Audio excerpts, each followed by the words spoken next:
اچھا حریم ویسے ہی بہت کم کام کرتی ہے. ہاں ہاں بڑی سلیکٹیو ہے آپ کی طرح. بالکل. چھوٹے چھوٹے وہ ہمیشہ وہ دیکھیں آپ کبھی بھی نا وہ ایک دم لائم لائٹ میں نہیں آتی. وہ ایک پروجیکٹ کرتی ہے اس کے بعد بالکل ہے. اچھا تو یہ باقی سارے یہ نہیں کہ باقی everybody is trying their best. اور وہ مگر ہر بندے نے حریم اسکرین پہ جگہ لی ہوئی ہے, ہر ایک کی اپنی جگہ ہے اسکرین میں. میں کہوں اگر مجھے کام کرنے کا موقع ملتا ہے تو میرے پاس چوائس ہو کہوں گی یار حریم سے. ارے واہ جی واہ حریم آپ کے فین سر, آپ کے فین. ان سب نشیب و فراز سے کیا چیزیں آپ نے دیکھیں are we in a better place now? دیکھیں پہلے تو ہماری عمر کم تھی, تجربہ بھی نہیں تھا, چیزیں سمجھ بھی نہیں آتی تھی. تو سمجھ لیں کہ ہم 2000 کے بعد چیزوں کو سمجھنا شروع ہو گئے ہیں جی کہ یہ کیا ہو رہا ہے, کون کس کے ساتھ تھا, کون کس کے ساتھ نہیں تھا, کیسے چل رہا تھا, الیکشنز میں کیا ہوا, الیکشن کے علاوہ کیا ہوا, ہٹ کے کیا ہوا. جی پھر بے نظیر کو ہم نے خود کھوتے ہوئے دیکھا ہے کہ اس پاکستان نے ایک بہت بڑی لیڈر کھو دی ہم نے. جی جی بے شک. ٹھیک ہے نا. ظلم کی بات یہ کہ آج تک سمجھ ہی نہیں آئی, کوئی چیز کلیئر نام ہی نہیں آ سکا کون تھا اس کے پیچھے. بالکل. ایک اپنے دشمن کا نام لیتا ہے کہ میرے سے نہیں لگتی اس کا نام لے لوں گا, اس کی اسے دیکھیے تم نے مارا ہے, ہو گیا تم نے مارا ہے. آج تک کوئی کلیئر نام نہیں آ سکا بلیک اینڈ وائٹ میں ہی واز دا کلپریٹ. گیا ہی شی جو بھی تھا جس نے اس کو اتنا بڑا اس قوم کو ہاتھ سے رونما کرایا, وہ نہیں ہے. یہ ہمارے سامنے کی بات ہے. جی جی جی. میں پاسٹ پہ نہیں جاتا کہ پاسٹ میں ہم نے کیا کیا ہوا ہے, کس طرح جنرل ضیاء الحق کا جہاز فضا میں تباہ ہو جاتا ہے, نہیں پتہ لگتا. پیچھے ہسٹری میں جاتے جائیں کون کون کیا ہوا کوئی نہیں پتہ لگا.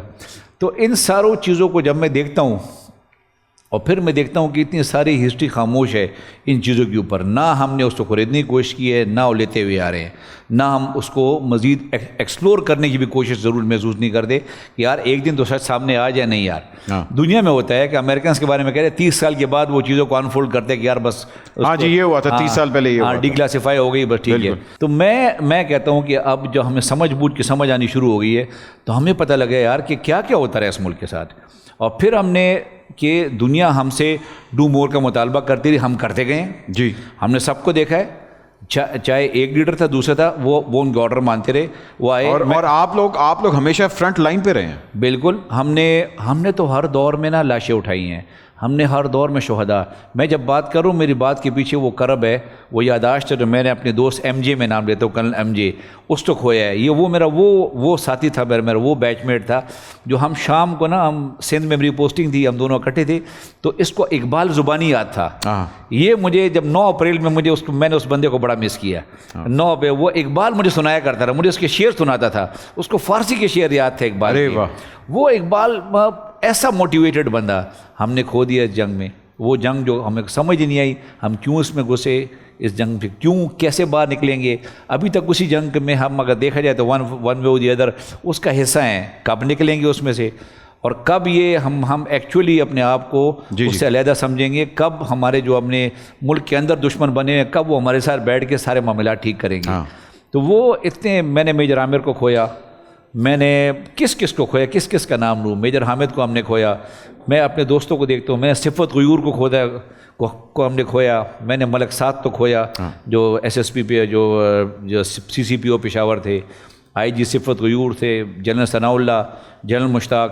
کس کا نام لوں. قربانیاں آپ نے خود اپنے سامنے دیکھی ہیں, اتنی بڑی بڑی قربانیاں آپ نے اپنے سامنے دیکھی ہیں. تو آپ کو نہیں لگتا کہ یہ جو قربانیاں ہیں یہ واقعی ہم نے جس پرپس کے لیے دی تھی, کیا ہم وہ پرپس اچیو کر پا رہے ہیں؟ پرپس سے پہلے پتہ ہے قربانیوں کے لیول کیا ہے, کہنا بڑا آسان ہے قربانی. اگر اس جنگ میں ہم دیکھ رہے ہیں نا, جو اس ملک کی جڑوں کو خون سے ہم نے سینجا ہے, اس خون سے وہ جڑ کو ہم نے درخت میں, اس درخت کی جو نشو و نما ہے نا, وہ جڑوں کو خون دے کے ہو رہی ہے. مثال کے طور پہ جتنی قربانی دی ہے پچھلے 2000 کے بعد سے کر رہا ہوں, جو ہم اپنے فنگر ٹپس پہ گن سکتے ہیں. میں اگر کہتا ہوں نا کراچی سے آپ نکلیں سپر ہائی وے پہ اور ٹول پلازے میں ہر 100 میٹر کے بعد اب ایک شہید لاش رکھے نا, ہر 100 میٹر کے بعد, تو یقین کرے سکھر پہنچ جائے گا, لاشیں ابھی اس کے بعد بھی بچی رہیں گی. اور آپ, میں ایگزیجریٹ نہیں کر رہا, 80,000 90,000 کا فگر کراس کر چکے ہیں. ہر کینٹونمنٹ میں جاتا ہوں, مجھے وہاں پہ چاہے پولیس کے آفس جاؤں مجھے شہداء کے مونیومنٹ نظر آتے ہیں, چاہے میں اگر آرمی میں جاؤں, کسی بریگیڈ میں جاؤں, ڈیو میں جاؤں, کور میں جاؤں, شہداء کے مونیومنٹ نظر آتے ہیں. کلا کو ان شہداء نے ہمارا گریبان پکڑ لیا نا کہ تم نے کیا کیا ہے. ہم نے تو اپنے آپ کو سامنے پیش کر دیا کہ نہیں یار پیچھے قوم ہے, اس قوم کے لیے میں اپنے آپ کو اپنی زندگی داؤ پہ لگا دی. تو میں کیسے ڈیفینڈ کریں گے, میں کیسے جواب ملے گا, کیسے کریں گے, کس کی خاطر؟ اپنے اولاد کی خاطر میں نے سب کچھ کھو دیا. تو اللہ کے نبی نے اگر امام حسن حسین کو سامنے کھڑا کر دیا قیامت والے دن کہ ہاں بتاؤ جی میرے نواسے نہیں تھے, اس کے لیے اگر ہم کہیں گے جائیداد کے لیے, تو اللہ کے نبی نے اگر پیسے کے لیے تو حضرت عبد الرحمن بن عوف کو سامنے کھڑا کر دیا. یہ اس نے ایک دن وہ جو جب ایک دفعہ آرڈر آتا ہے سارے کا سارا کیپٹل ضائع کر دیتے ہیں سارا, کہ نہیں اللہ کو حکم آ گیا ہے یہ حرام ہے آج سے. وہ اونٹوں کے لمبا پتہ نہیں کتنے اونٹ ہیں اس کے اندر, مشکیزیں بھرے ہوئے ہیں, سارا کچھ ضائع کر دیا. تو کیسے مطلب کس طرح اللہ کے نبی نے کوئی چیز نہیں چھوڑی, کسی کی مثال نہیں چھوڑی ہمیں. کوئی ایسا ہے جو ہم کہہ سکیں, سر اٹھا کے کہہ سکیں؟ لوگ پہاڑوں جیسے اعمال لے کے آئیں گے اور ہم کیا جواب دیں گے؟ ان شہداء کو سامنے کھڑے, یہ سامنے کھڑے ہو جاؤ ہمارے, امیجن کریں نا کوئی جواب ہے دینے کے لیے. میں تو ان کی قبروں پہ جاتے ہوئے میں شرماتا ہوں کہ کیا میں کن کے سامنے کھڑے ہو رہا ہوں, میں کیا جواب دوں گا میرے رب کو؟ کون ہے جو مطلب جو مجھے ان کے سامنے سرخرو کرے گا؟ رب کے سامنے تو بات کی بات ہے, رب تو پردہ رکھنے والا ہے, میں ان سے کیا جواب دوں گا جو میرے ساتھ رہتے ہوئے میرے تین ایسے شہداء ہیں جو کہ ایک تو میرے گھر سے گیا, کھانا کھا کے گیا, کپتان تھا, مجھے ملنے کے لیے آیا, اور ہفتے بعد مجھے پتہ لگا جو وہ شہید ہو چکا تھا سوات میں. بہرحال کچھ سمجھ نہیں آ رہی ہم کہاں جا رہے ہیں, ریئلائزیشن ہی نہیں ہے. فوگاٹ سے جائیدادیں بنتی جا رہی ہیں, دنیا میں جاؤں, انگلینڈ میں جاؤں, ادھر سے ایک پلازا, ایک ٹاور, یہ اسکائی کریپرز, یہ اس کا ہے, یہ اس کا ہے. اس ملک میں تو غربت ہی غربت بڑھ رہی ہے.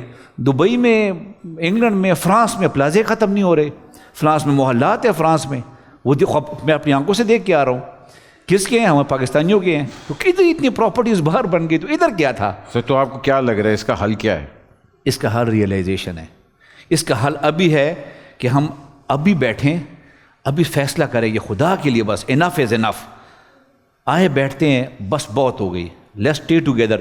اگر اس ملک نے آزاد رہنا ہے نا, تو یہ طریقہ نہیں ہے جس پہ جا رہے ہیں.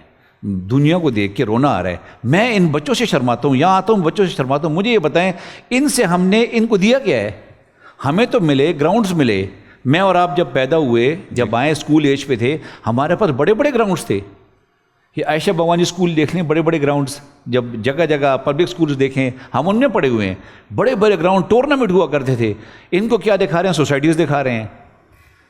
قبرستان کی جگہ نہیں بچی, سارے کے سارے وہاں پہ پلازے بندے چلے گئے. یہ کہاں کھیلیں ان کو؟ ہم نے ان کی جگہ اسپتال بن رہے ہیں. جس ملک میں گراؤنڈ ختم ہو جائیں وہاں اسپتالوں کی کثرت ہوگی. وہ دیکھتے ہیں ہر گھر میں اسپتال بن جاتے ہیں. یہ کرتے پھر رہے ہیں. ان کے حصے کا پانی ہم نے کھینچ لیا ہے. آپ کو پتہ ہے جاپان میں سب سے مشکل کام ہے NOC لینا ٹیوب ویل لگانے کے لیے. جی کیوں؟ کہ وہ زمین کے اوپر کا پانی استعمال کرے, وہ آپ کا ہے, نیچے والا آنے والی نسل کا ہے. ہم ان کے حصے کا پانی بھی ہم چوری کر گئے ہیں. مجھے بتائیں کہ ایک باپ بیچارہ اپنا اس نے ساری زندگی لگا دی, 30 سال 25 سال ایک بچے کو دبئی بھیجا کہ تم وہاں سے کما کے لاؤ گے. گھر بنایا اس نے 8 اور 10 مرلے کا گھر ہے. 1 فائن مارننگ پتہ لگ گیا پانی آ گیا, پورا گھر ڈوب گیا اس کا. مجھے ایک بندے کا فون ہے, ٹی وی اینکر, کہتا ہے میں ایک گھر کے اوپر سے گزر رہا ہوں, 11 فٹ نیچے پانی ہے اور پھر گھر کی چھت ہے, کشتی سے گزر رہا ہوں. مجھے وہ گھر میں کیا رہ گیا, عمر بھر کے اس کا جو ہے نا وہ تھا. بال ہم نے کرنا ہے, لیڈرشپ نے کرنا ہے. ہم اگر اپنے آپ کو لیڈر کہتے ہیں, تو میں خدا کے لیے میں ریکویسٹ کروں گا کہ یار اس ضرورت کو پہچانیں. زندگی پتہ نہیں کب تک ملی ہوئی ہے, کتنا عرصے کے لیے, جواب تو دینا ہوگا.